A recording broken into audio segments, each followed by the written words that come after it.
Perhaps worst of all, General Rupertus of the 1st Marine Division proved willing to see his Marines get killed or wounded in large numbers than necessary rather than accept help from the Army, thus demonstrating a level of inter-service chauvinism and anti-Army enmity so pronounced that it might even have made Holland Smith blush. Cadaff, cadaff, cadaff, cadaff. Surprise! It's me, Kevin Hymel, leading the show, and for a very specific reason. But right now, I want to introduce my great friend, John McManus. John, tonight, I am the Clark Kent to your Lex Luthor. I'm Lex Luthor in this. Oh my gosh. All these years, and now I get a sense of how you see me as the ultimate arch villain. I mean, maybe I'll take that. You believe I have his intellect, but not his heart. I'll take it that way, I guess, right? Yeah. How are you, my friend? I'm doing great. And the reason I say that is not to portray you as an evil person, but as myself, as someone interviewing someone, because we all know Clark Kent was a reporter, and that's what I want to do tonight. I want to interview you about one of your books. So why don't you talk to me for a little bit, and then we'll get into it, and we'll talk about your book. So, yeah, the book is Island Infernos, the U.S. Army's Pacific War Odyssey 1944, of which that excerpt that Kevin read is a part of it, talking about the Battle of Peleliu, which, of course, in our previous episode, we had Henry Sledge on, talking about his amazing book, and obviously his father, Eugene Sledge, published with the Old Breed and fought in the Battle of Peleliu and is, of course, justifiably famous. So that was fascinating. We're also going to pick up on that next week and talk to him a bit more about various elements of his experience, and especially what he thinks about the Pacific miniseries, too. That should be interesting as well. Alongside, of course, as always, is our quite sagacious producer, Emmy Award-winning producer, Mark Festoso. Hey, guys. I'm good. I'm ready for my weekly dose of World War II with you guys. Although I have to say, I'm not sure I'll ever either look at John McManus or Lex Luthor the same way again after that. Yeah, I know. It really, Mark, it stays with you, doesn't it? I mean, when you're compared to Lex Luthor, it's wow. Terrible. I mean... Hey, the audience out there, I want you to stick around because we got some really good Stump the Chump questions coming up. Everyone out there has finally gotten to their computers and they're sending questions in left and right. So it's great. And John, one of our questions is from one of your admirers that met you at We Have Ways Fest. So that's pretty cool. That is really cool. Yeah, appreciate and my that. advisor, my admirers, Mark, what did they say? Well, I think every single person in your family at least sent in 2 questions. So. Well, as long as I didn't compare to Lex Luthor, I guess. Yeah, I'm that hurting for friends that I had to resort to every family member I could find. I didn't want to say it that way, but as long as you brought it up, okay, yeah. Kevin has trouble making friends. He always has, I cannot be denied. I don't know what it is about me. The fact that I never shower, I don't know. Well, that's part of it. There's a lot of things, but yeah, that's part of it. But Mark and I, it's our good deed for the week to. There you go. The charity you give. It is. And before we proceed even more, in terms of the Stump the Chump questions, of course, you can send them to us at worldwar2live@gmail.com, worldwar2live@gmail.com, and obviously with the Arabic numeral 2.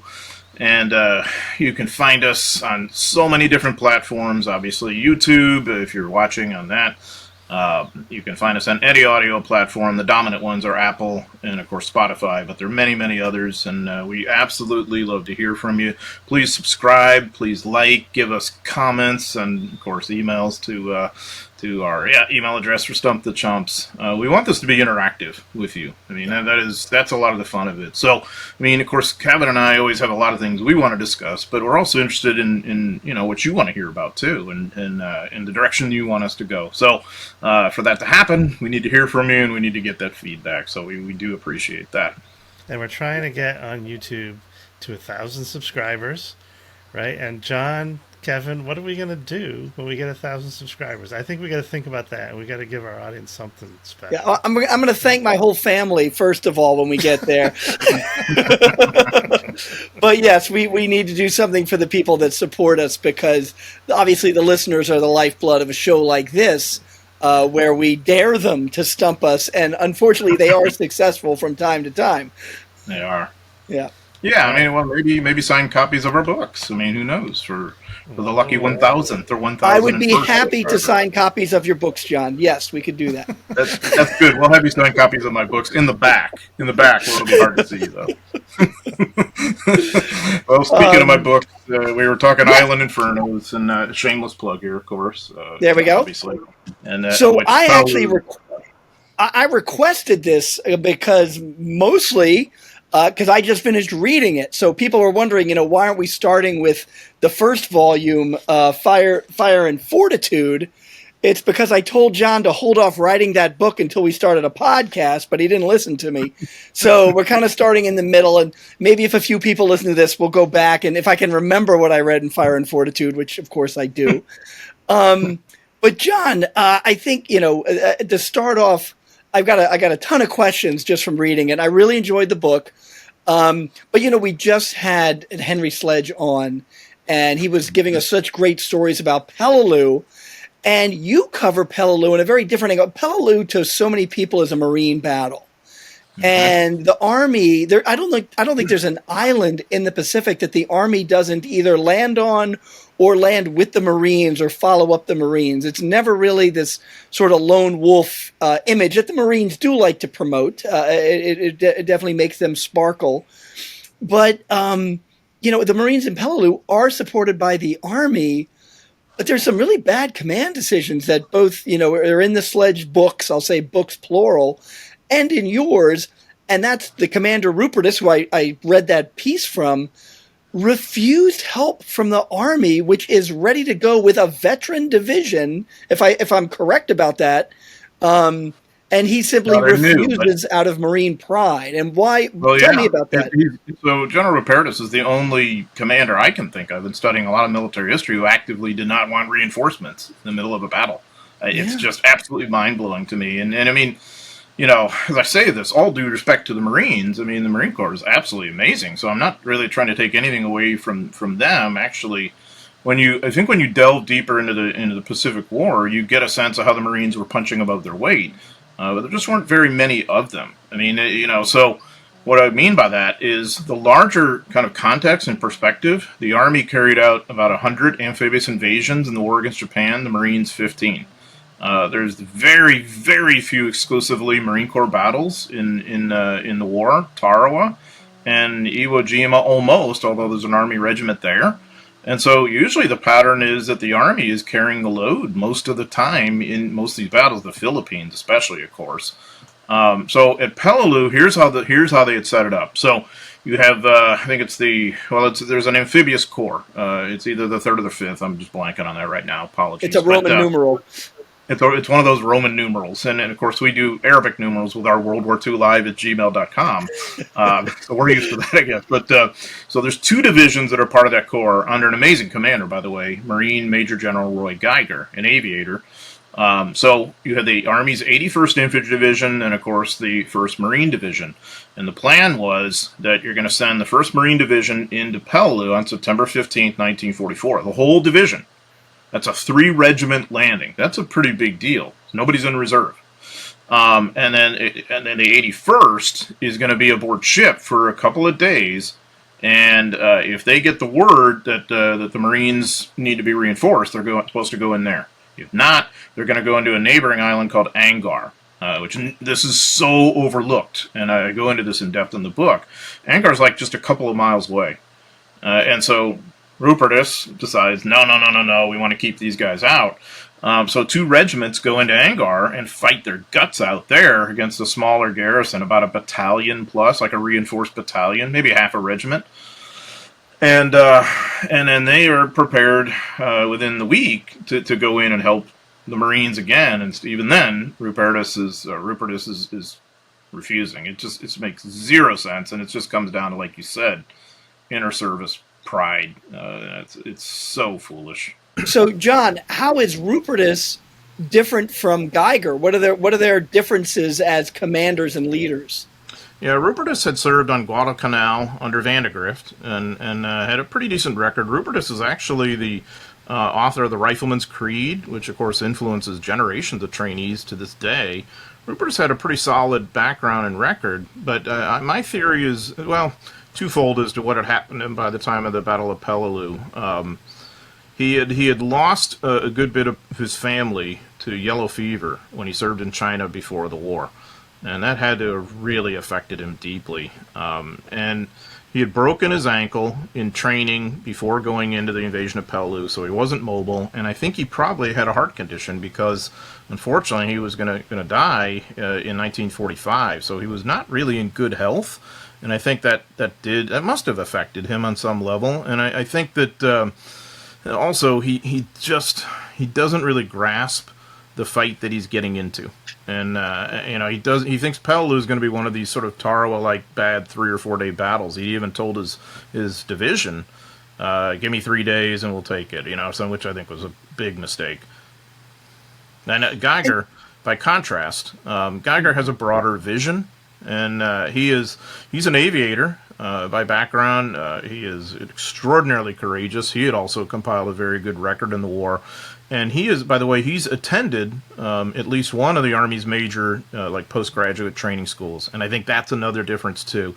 He has that kind of broader vision of working with other services and thinking strategically.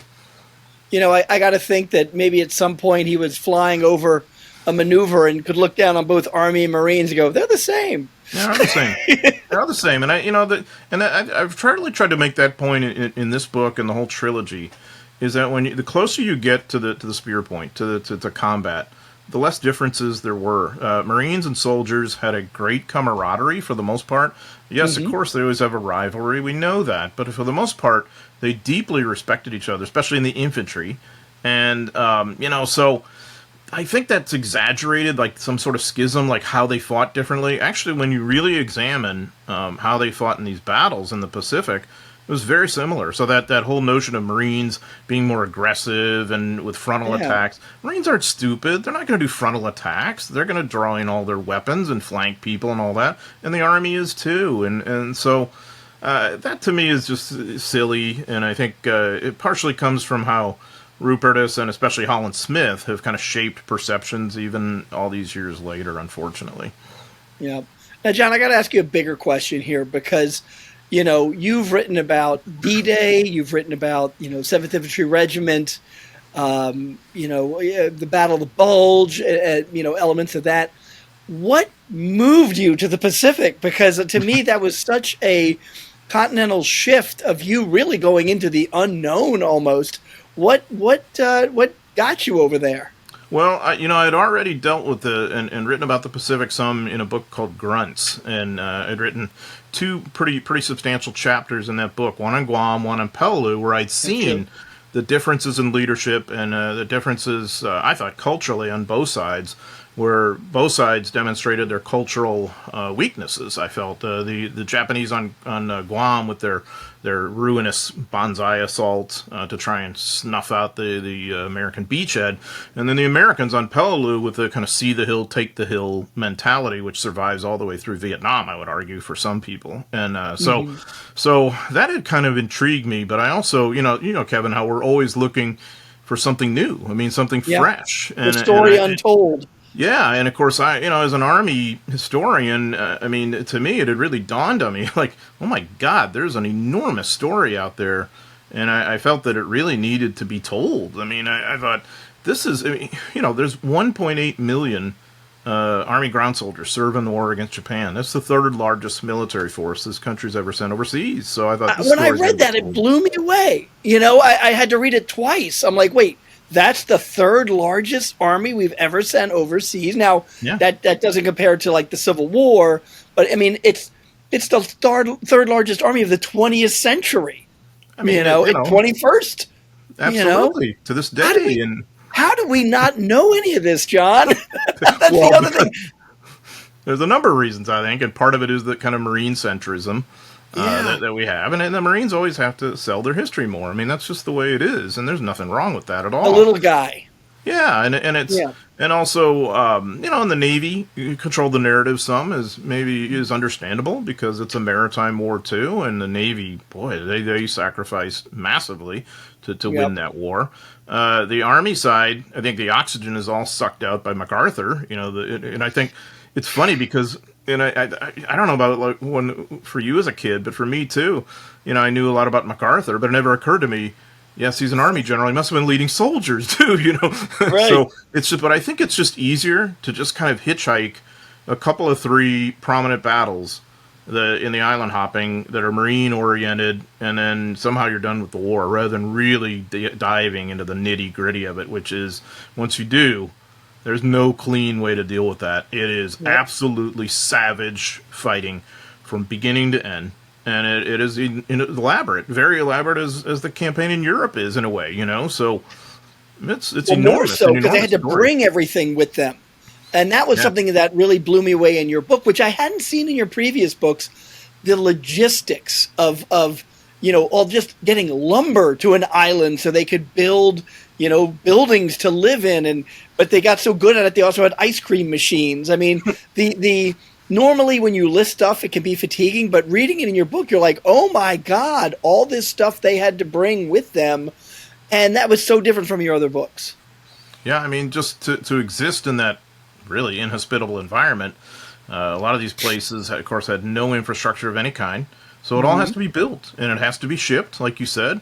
In fact, the Navy is so overstretched with the shipping that the Army has its own Navy in World War II. I mean, it's got its own water transport, inevitably called MacArthur's Navy, of course, and that's just the South Pacific. That's not even other parts. And by the way, we were involved in the Asian continent too. I mean, so it's just, and everything from paper clips up to massive ordnance and massive equipment has to be shipped. And so, so here again is another theme that I try and cover in Island Infernos and the other books, is this inter-service cooperation, because they're just not getting anywhere without one another. We're going nowhere without the Navy, are we? I mean, come on.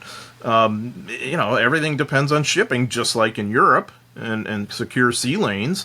Thus, we've got to have air power, too. So the importance of aviation engineers building all those airfields is just enormous. And here again, I mean, the Navy Seabees tend to exist in our popular memory for good reason, but they don't do anywhere near as much of this as the Army aviation engineers do in the war against Japan and elsewhere all over the globe. And so it really is a logistical engineering story, but it sounds boring, but it's not, because it's a human story. It's fascinating. Like you said, it's like there's these mini American cities that come up out of nowhere, and you're just like, oh my God. In China, in India, like all over not just the Pacific, Bougainville and New Guinea, and I mean, like Hollandia, I mean, you name it. And so, I mean, you and I are fascinated by Americans, and just our country's history. That, to me, what could be more American than that? Just looking at that whole rhythm of life. I mean, like one instance where, they build this massive base. I think this was at Bougainville. And, of course, Americans being Americans, you've got baseball fields set up there pretty quickly, and games going on. And who's watching the games, John, from a distance? There's a wayward Japanese soldier hiding in a tree watching a game, because baseball had been pretty big in Japan before the war. And the Americans figured out this guy's watching the game, and they're like, we're not going to mess with him. He's not doing anything wrong. And they're Americanizing him. Yeah, exactly. I mean, it's just like, it's kind of mind-blowing, isn't it? But it's very human. John, and the thing that kept cropping up in my mind, and I was too lazy to flick back and look, what, because you talk about logistics, you talk about fighting, you talk about personalities. Was there a particular source you used more than any other? Like, writing about Patton, I use his diaries and letters, but then I access other things. And as I'm reading your book, I'm thinking green books, archives, like what was what was the lone star that you used mainly and then added other research to? I mean, certainly the sort of skeletal structure of the whole thing was, Record Group 407, all those operational records of the various divisions. We're talking, 21 infantry and airborne divisions plus a lot of attachments of combat units, tank battalions, so on and so forth. So, I mean, that's the nerve structure, but actually what was interesting, too, is like the theater like the theater source material too, which would take us into all these different elements of the experience, the engineering, the quartermasters, the ordnance people, and the comms, and like the chaplains, and so it was kind of neat from that angle, and so. It kind of, the hard part was melding in all of that with the combat story that always has to kind of move the narrative forward, like at Peleliu. And I think kind of the turning point there is when Geiger finally overrules Rupertus and says, no, we're sending in the 81st Infantry Division, under a solid commander, by the way, Paul Mueller, who will one day be MacArthur's Chief of Staff. And these guys are called the Wildcats in the 81st Division. And they're in there with the Marines as of, I think it's, September 22nd, 23rd. So, a week or so after the invasion.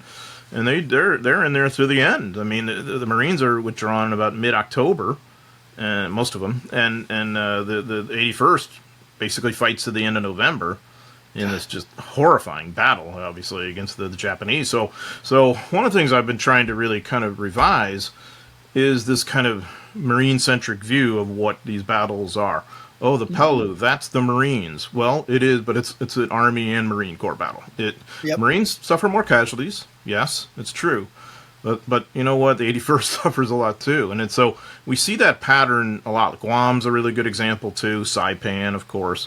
And so I try to hopefully maybe revise our kind of snapshot memory of it a bit, I hope. I remember reading, I wrote a paper on Peleliu back in college, and, heavily used E.B. Sledge's book, obviously, but also I used a Marine Corps, official history of the battle, and they did give the arm, they didn't talk about Rupertus refusing him, as long as he could, and I want to say that the location, I didn't notice it in your book, but in the Marine Corps, I think the Marine Corps book, they called it the Crab Claw, where the Army came in and was doing a lot of the fighting, so they did get a little bit of due, but John, here's the thing that as I was reading the book, it also was like ticking me off. I'm like, I got a couple of books behind me. I've read a few. And the Army produces some great historians, and so do the universities.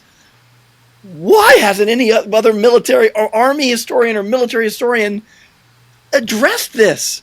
Everything I'm reading in your book is like anew. Like, I've read little things of like, MacArthur, and the Philippines, but never a bigger view. And I'm like, God, there's so many divisions with so many histories. Where has everybody been asleep? What happened? Did you wake up? I think it's because it's such a huge story that it's like you begin to realize, oh my God, I can't just dip the toe in the water in this. I got to dive in the pool and in the deep end. I mean, it's, like you said, all those divisions, all those battles, all these different elements of the military experience there on the logistical side and everything else. I mean, it's not for the faint of heart in that respect. It's also, too, I think one of the reasons why we avoid a little bit is it's kind of an imperial war on some level, because that's what's brought us into a clash with Japan, and there's the race and cultural hatreds, and so it isn't as easy and triumphalist a narrative as we have in Europe against the Nazis. I think that's at play, too, but I think, hopefully we just look beyond all that and we see, what Americans did in these places, far-flung places, all those years ago.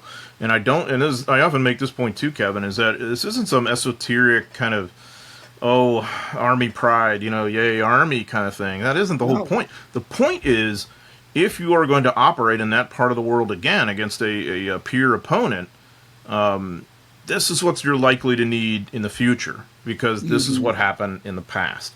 That we couldn't win the war against Japan with a Navy and a few good Marines here and there. That we needed a major field army, multiple field armies, theater-level armies. We needed massive ground power to win that war, and those places haven't really changed. I mean, a lot of things have changed, but not, the distance hasn't and all the rest. So what existed 80 some odd years ago is likely to perhaps exist in the future too. Yeah, well, I tell you what, I'm going to wrap up by saying that, so the first volume was Fire and Fortitude, and so now I just finished Island Infernos, so that leaves To the End of the Earth. This one better not suck, John, because the first two are really good, so don't let me down. I'll tell you. But I just want to. I don't know if you remember this, but you got a review in the Journal of Military History. And I want to say the reviewer was a Marine. And one of the first things he said in the Marine, he goes, I wish the Marine Corps had an historian like John McManus to tell their story. And I'm like, the Marines have been telling their story forever. You know, like John has finally broken through, and you're jealous. No, but I took that as a compliment, and I really It was a very that. nice compliment. It was, but I concur. I see your point. I mean, the Marines are great at telling their history. I mean, that's kudos to them. Yep. And I remember, researching grunts. It was one of the things I really liked. I was like, oh my, like when I went to the Marine Corps History Division of Quantico and all that, I was like, oh my gosh, they're amazing in preserving their history. They treat you like a king. They're like, oh, a historian. Let us tell you our story. They are so great, aren't they? I mean, they absolutely are. And so, so I really enjoyed that. But I almost got spoiled, and make no mistake, the Army preserves its history reasonably well, but not as well as it should relative to its importance, maybe is what I would say.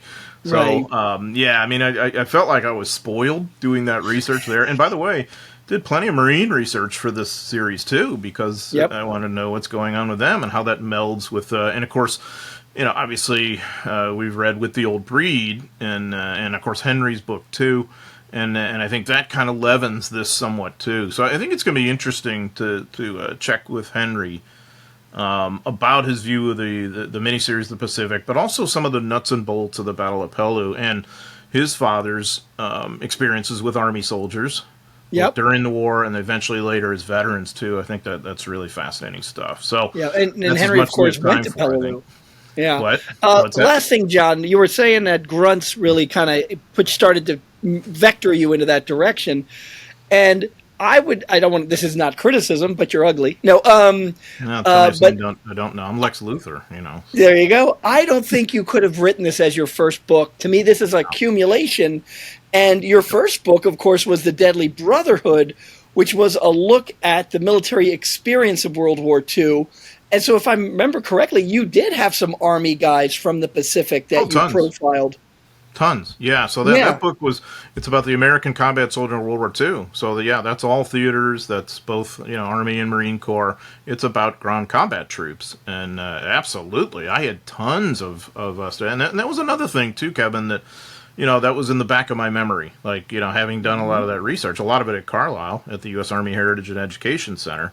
Yep. I thought, wow, a lot of this material is there, and you know how that happens. It's like you know in your mind some of the source material's there, and you're like, okay, this makes sense now to explore this. And you're absolutely right. There's no way I could have started off with this. Not a chance. I didn't. It's always amazing. It's always amazing to me when I'm like, I'm given a topic. I'm like, I don't know anything about this topic. And then as I start, I'm like, oh, that's right. I did do some research. I did write something, and it all comes back. And that's why I think, historians get better as they get older. Yep. Because we have so much to draw on. And like, oh, yeah, there's that source I never used that I can put into this. So, all right. Did I ever tell you that? Speaking of historian, I know we got to wrap up, but I just wanted this is such an interesting little tidbit.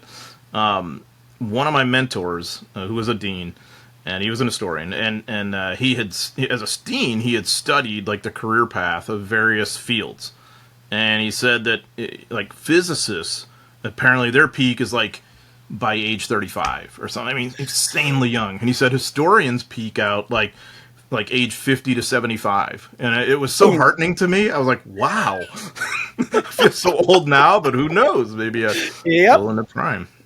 Yep. All right. With that, John, let's talk about what a pair of chumps we are. And we certainly are that. And, we also should mention our friends at the Warfare History Network, too. Yes. So that's Carl Nam.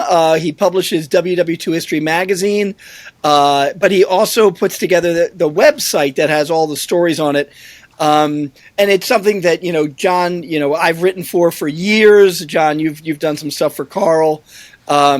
And it's if you want to really get your hands around World War II history and military history in general, it's www.warfarehistorynetwork.com. You can find all the articles from WW2 History Magazine for the last 25 years, and articles of all kind of armed conflicts. You can begin your digital collection to accept the articles on their website, or you can sign up to receive a subscription to their print edition. Or you can do both from that website. And that website, again, www.warfarehistorynetwork.com, because, as Carl says, we take you to the front lines. And John, you and I are now at the front lines, and we're a pair of chumps. And Mark is going to stump us with a whole new batch of intelligent people. Get ready to be humbled. Get ready. Yep. There we go. Here's some great questions for, was it Clark Kent and Lex Luthor? Here we go. Mastermind. All right, so the first question is from Norma Graham. Oh, Norma, and she says, I am very much enjoying the new podcast. Would love to hear some Canadian content, of course, but all learning is good. So her question is, a Canadian pilot named Leonard Birchall, flying a Catalina, which was a search plane, in April of 1942 off the southern tip of Sri Lanka, caught sight of the Japanese fleet headed for Colombo. And when she means Japanese fleet, she means the Kido Butai, right? 5 big carriers. Yeah. right. And he was able to get a message back to base before he was shot down and taken prisoner. Unlike Pearl Harbor, the Allied forces at Colombo had warning, and though the attack occurred, it was less successful than it might have been, with 30 Japanese aircraft being shot down. Some of the aircraft carriers, therefore, were sent back to Japan to rebuild the air groups. And Birchall has been dubbed the savior of Ceylon by the press.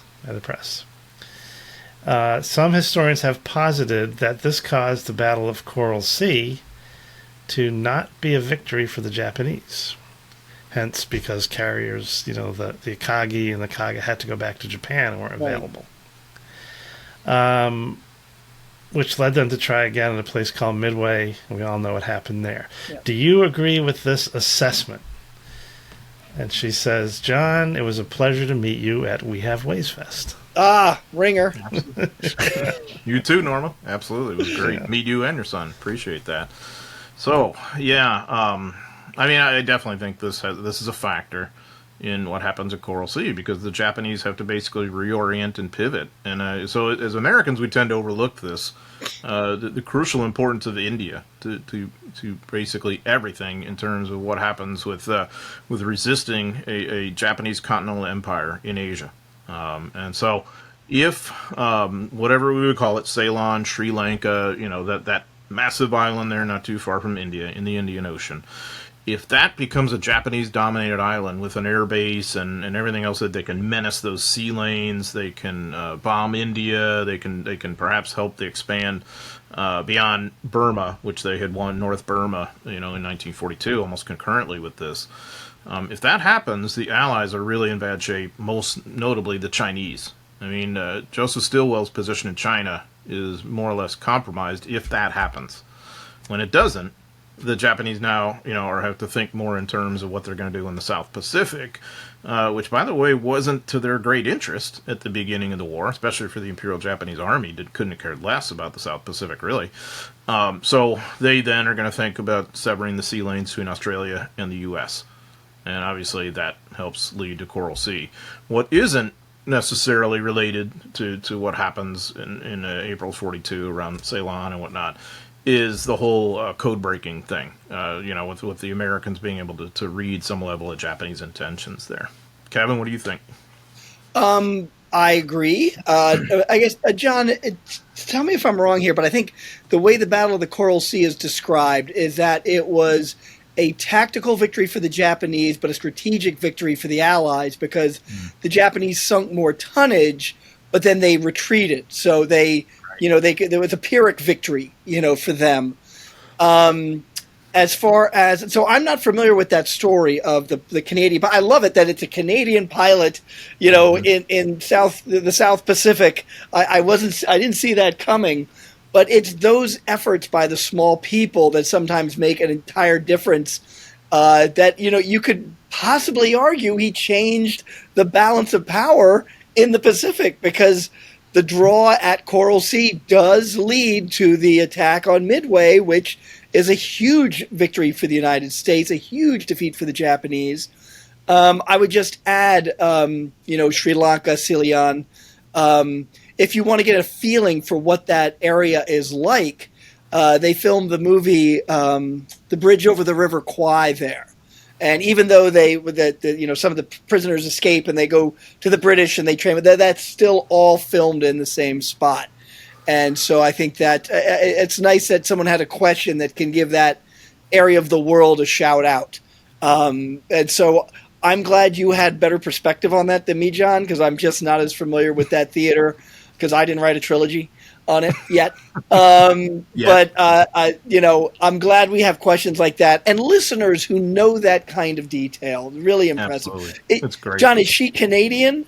Yes. Okay. Yep. A Canadian historian. Absolutely. Okay. So, there's a bit of a riff to me with Canadian American historians that I don't think we give. We tend, well, obviously we tend to be American centric. But when I was working on the battle histories of Afghanistan for the U.S. Army, I just happened to read a book by a Canadian historian covering the Canadian contributions and saying that there was a friendly fire incident where American aircraft fired on a group of Canadian soldiers. And he said to read the two reports, you'd think you're talking about two different things. And so it just happened that the boss passed me something that contained that incident in it for a book we were publishing.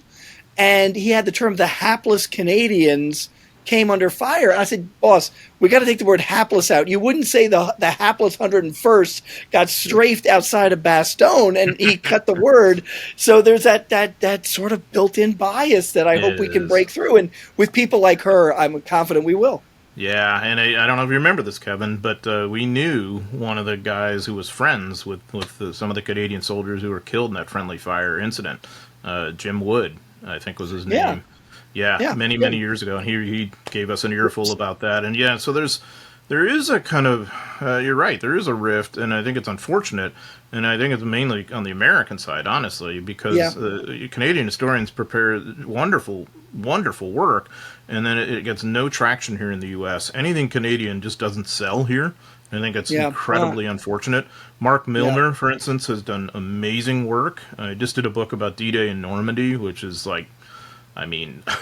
monumental work that he's been doing for years and years.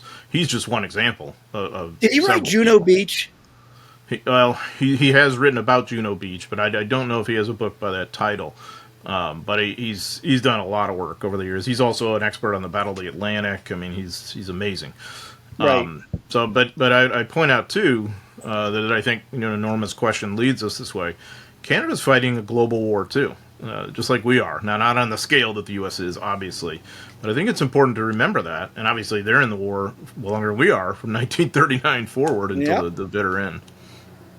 And I'll add to that, since you brought that up, Juno Beach in Normandy, fantastic museum. If you're visiting the beaches, definitely give Juno a check out, because that was a tough fight. And they have a very good museum explaining all of that. It's a terrific museum. Yeah. They preserve their history really well. Good. Yeah. Good. All right, guys. Very good. I think we should someday have our friend John Parshall on and throw this question at him, because he would chew that up for sure. Right? And Canada, oh my God, he would just, because he's got his 1942 book coming out too. So especially because he covers all this in that book.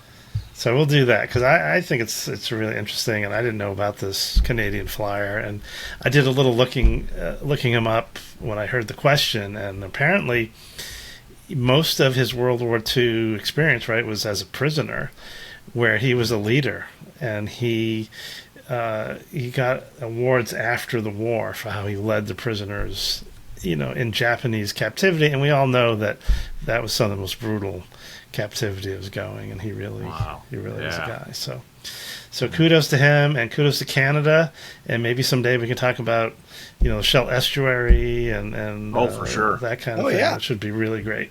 We love Canada. Yeah. By the way, we love Canada. All right, great. So thank you, Norma, and send us more questions. Okay, next question is from Rob Barish. He says, good luck with the podcast. One of my fans. Did he like meeting me somewhere? Are you going to tell me that, Mark? No one likes meeting you anywhere. What are you talking about?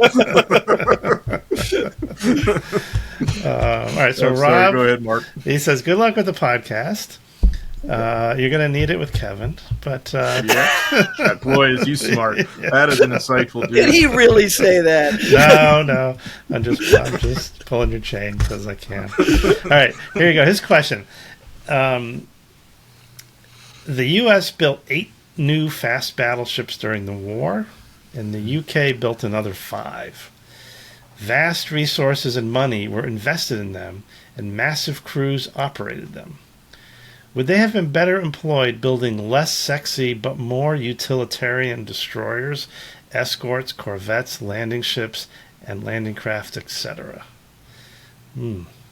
So I wanted to just say a couple things before on this. So my family, during World War II, built ships. My grandfather worked at the Fort River shipyard. He was an electrician. And one of the ships that he built was the USS Massachusetts, which is still in Battleship Cove. And when I was a little kid, like 10, 11, he would take me to the Massachusetts if I asked him, and he would walk me around and showed me, I had to build this and all this great stuff. But the interesting thing was, like, he wasn't building that in 42. It was 39 when they laid that ship down. Right? So these fast battleships were conceived of before we were in the war, like years before, right? So I think, America saw these as you had to have battleships. I think the idea of the carrier hadn't really dawned yet, right? So it hadn't taken grip. Pearl Harbor was a splash of cold water, but the battleship still had a role. They were shelling beaches, and they were a large platform for anti-aircraft guns, which are going to be vital as the war goes on, especially with the kamikaze threat. A lot of the other ships he was talking about, yes, there was always that shortage of LSTs, but those were completely different ships with a different mission.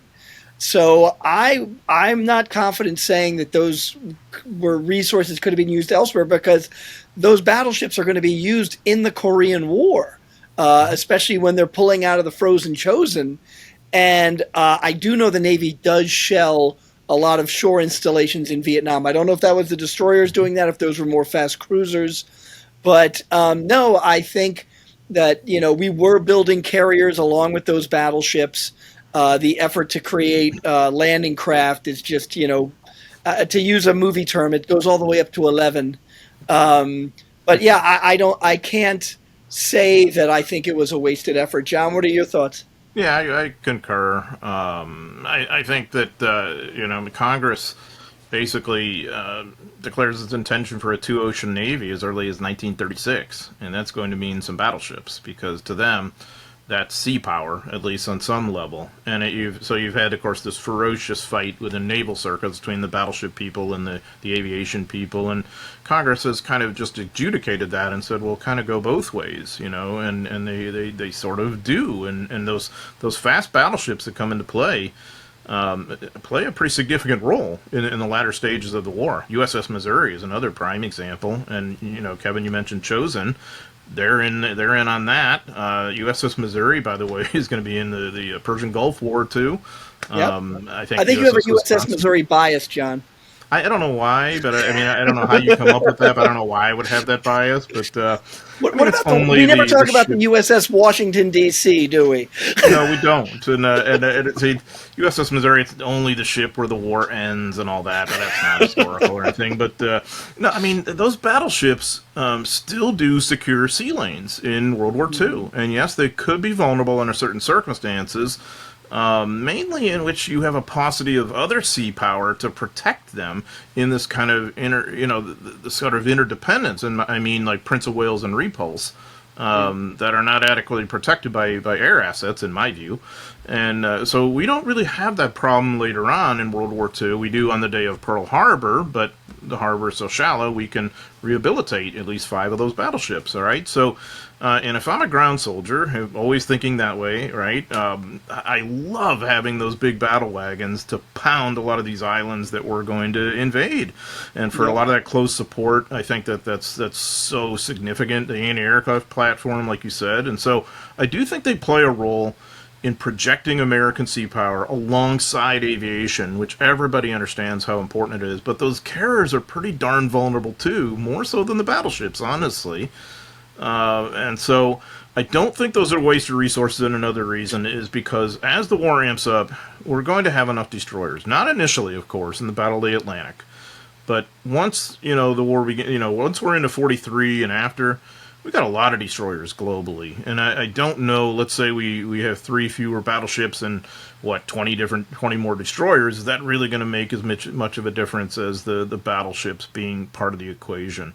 So I think that's one of the, I don't know if I'll go as far as calling it mythology of World War II, but I think maybe some of the assumed wisdom is a little bit, steered a little bit wrong, that the battleships are just so obsolete that they're relegated to almost nothingness. And I don't think that's quite fair. Yeah.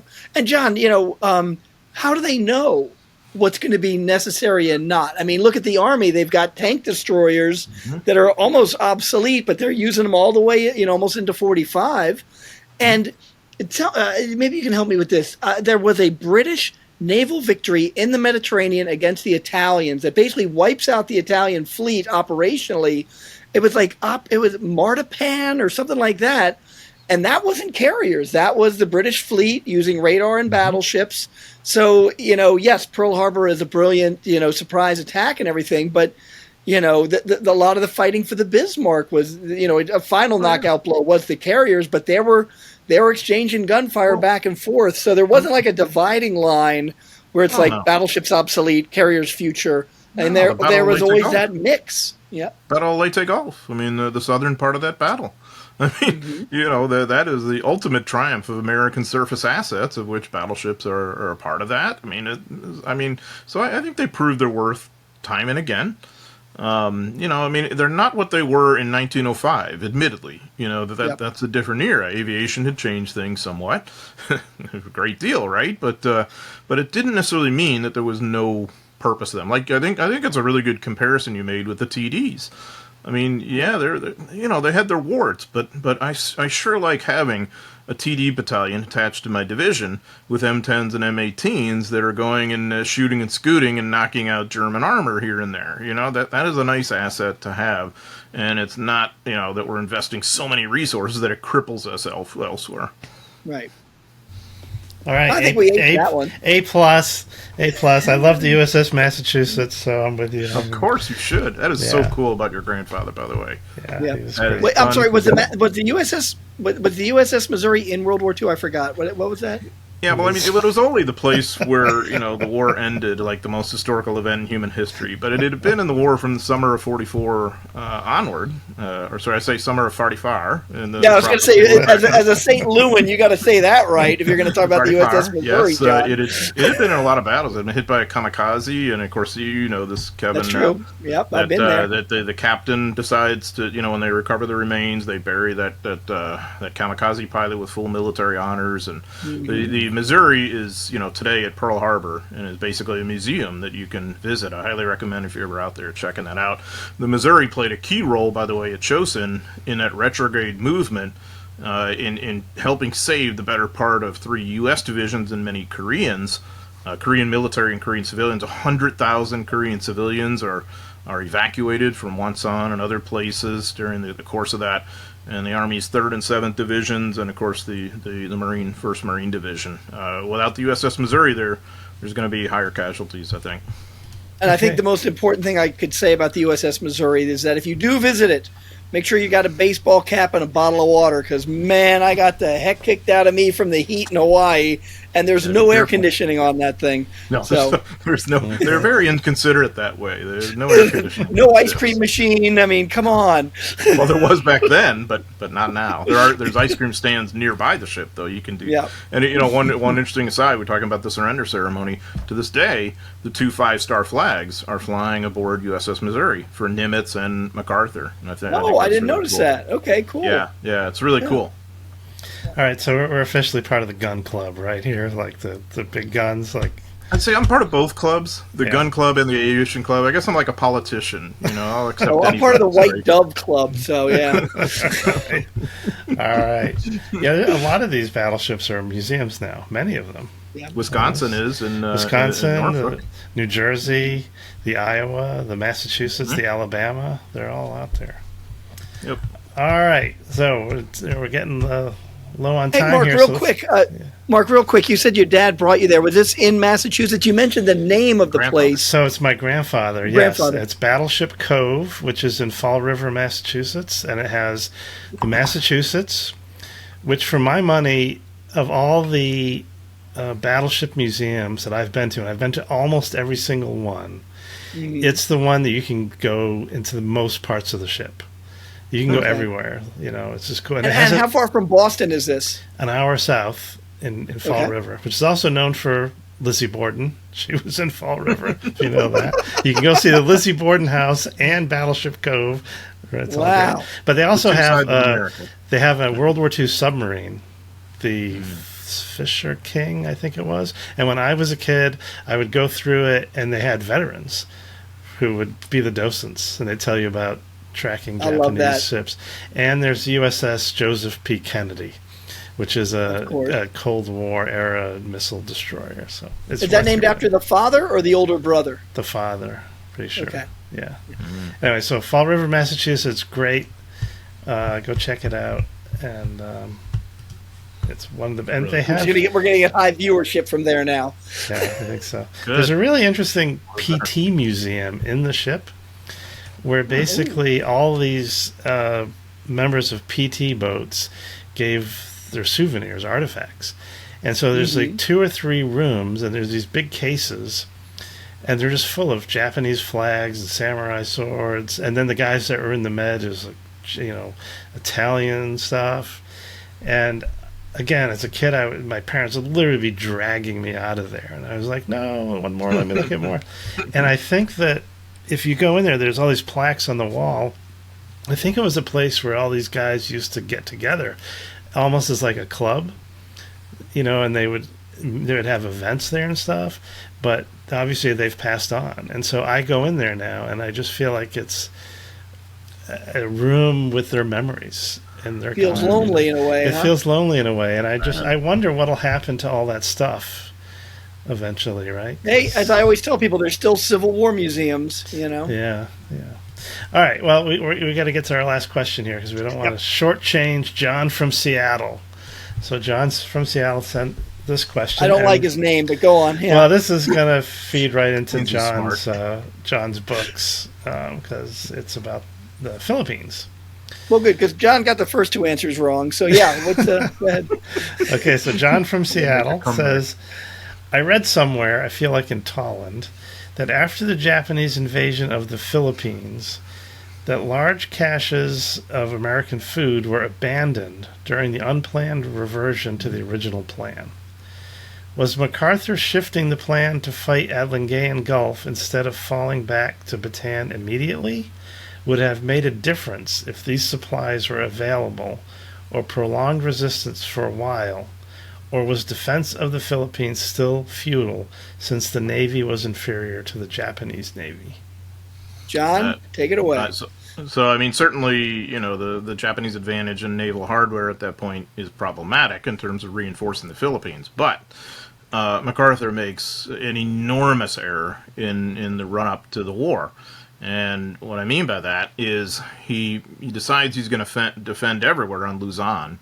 And in doing that, he's defending nowhere, in essence. And so what it meant was that if you've got troops dispersed all over on Luzon and you're trying to stop them at the waterline, you've got to have your logistical nodes spread out over the island too, including some food dumps, like with a lot of rice tonnage, and some of it is local food too, by the way, not just like Army quartermaster stuff. And so later on, during the chaos of the retreat to Bataan, they're not able to move that food to where it needs to go. There's also food abandoned in warehouses in Manila, and in part, some of it's like food owned by Japanese companies, and MacArthur doesn't want to touch that, and somehow doesn't want to mess with that.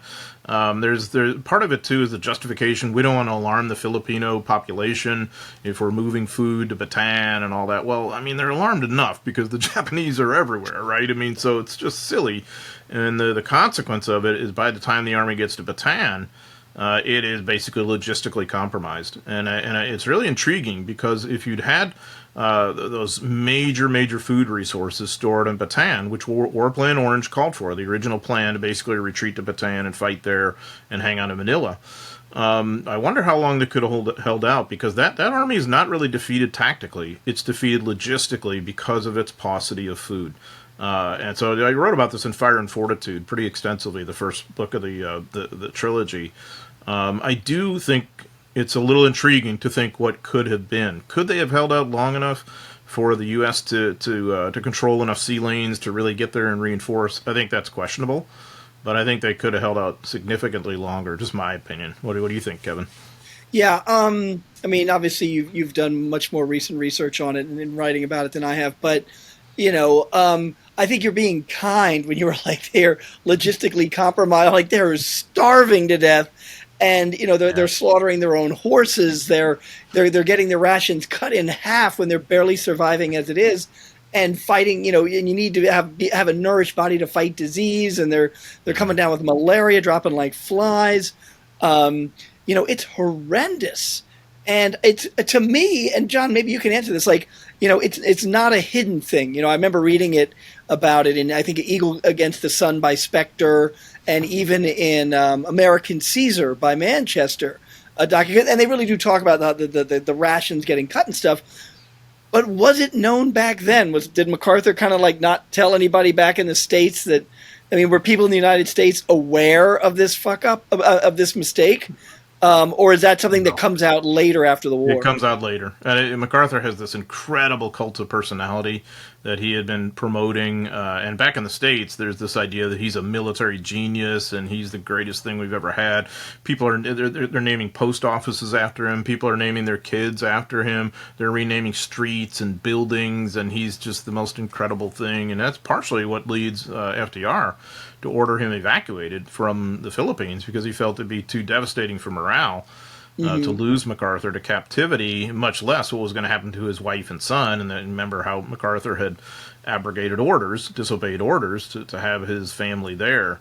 This is not MacArthur's finest hour. He completely botches that plan. Like you mentioned, the starvation. By the time we get to Bataan, we're down to half rations, and MacArthur's quartermaster is estimating that we've got maybe 30 days worth of food. They decide they're going to go try and get fishing, to supplement it, but the Japanese planes were strafing our fishing boats and whatnot. Plus, you had to feed the locals on Bataan too, and so that just compounded the situation and made it much worse, unfortunately. I remember seeing the movie MacArthur with, was it Gregory Peck? Peck plays him. It was Gregory Peck. And and they have a view where you're looking out on the horizon and you see the smoke columns rising from them burning their own food. And I remember as a kid going, wait, what?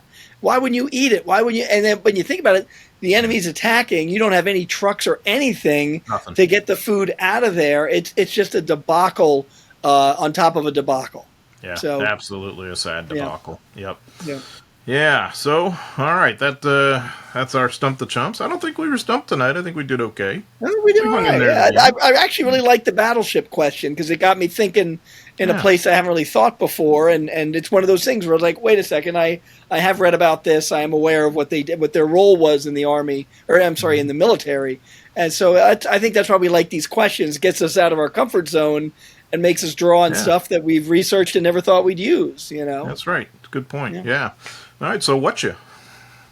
Well, I've been up to a lot of stuff, but I'll tell you the one thing that I really enjoyed recently, I was watching The American Experience on PBS, and it was a documentary about the Hard Hat Riot. Now, this was in 1972 in New York City, where anti-Vietnam protesters kind of spill out into the center of Manhattan, and construction workers, many of them veterans, many of them unhappy with what's going on in Vietnam, just they're randomly watching it. And the protesters, I would have to say, went too far. They start burning American flags. And that triggers these guys, and they go down, and fists are getting, people are getting punched in the head and stuff like that. And every time I had read about it as a young historian, there was this, that Nixon had kind of planted these hard helmet guys in there to beat up protesters. It was a very nefarious thing. And I kept waiting for that storyline to come through, and it never did. They interview all these people on both sides, and they said how it was just an instantaneous reaction. And then they interviewed some people with the Nixon administration, and one guy admitted that he sent like a tongue-in-cheek letter to someone else saying, "Hey, good thing you organized that, because it's really helping us politically, because that helps Nixon, a Republican, wade into the union world where Republicans are kind of not welcome. That's been Democratic territory, but because of that riot, a lot of hard hat guys, a lot of union guys, they align themselves with Nixon. America first, we gotta support our country first. We might not be comfortable with Vietnam, but we're not dealing with these flag burners." And so it's a real political shift, and it wasn't the story I assumed it was. So I was really very pleasantly surprised to learn something new there. Yeah, and of course it's a presidential election year too, in 1972. Yep. Yeah, and I did not know this. The reason for the protest, the Kent State massacre, when the National Guard troops opened fire on Kent State students. One of them was from New York City, and so they brought his body home. They had a funeral, and that protest was part of the funeral. So you can see how emotions are high on both sides. Big time. And that, there's a tremendous book that just came out in the last year or so about Kent State by Brian Vandermark. I think it's just called Kent State, and it goes into a lot of that, like the National Guard experience, and then the horrible situation of these families who had lost their kids. And and then they get this horrible hate mail from people. "We're glad your kid died." All this kind of stuff. It really is sad. It kind of reminded me of like the social media era before social media, in a way, of the meanness that can be out there. Yep. You can hide behind. Yeah, it's really sad. Yep. So what about you, John? What you been doing, researching, writing, viewing? What you? Well, got something kind of neat on the burner for tomorrow night. On our campus, on the Missouri S&T campus, we're gonna have a visit from a podcaster named Jason Herbert. He's an historian, and he does a podcast called Historians at the Movies. It's like right up our alley. You know how we love to talk about movies that touch upon history, especially military stuff for us. So we're gonna do a podcast in tandem with another one that I host called Someone Talked, and we're basically, I love that. Yeah. So you've been on Someone Talked a number of times, and you're going to be again. So Jason and I are going to sit down and talk about certain war films. Like World War II forward. Like we're going to talk about best years of their lives, but also Thin Red Line and Saving Private Ryan. A lot of different films, and just kind of bat that around and kind of do a recording in a way for both our podcasts. And it's really neat. He's been visiting the campus for about a day or two. He had lunch with students today, and it's neat for the students to see what you can be doing with your history degree, and how kind of melding that with outreach the way we do here. On a podcast, he does that as well. Cool. And I was just thinking, you're about to head off to Europe to lead a tour for the World War II Museum, and I recently got back from Europe from leading a Band of Brothers tour for Stephen Ambrose Historical Tours.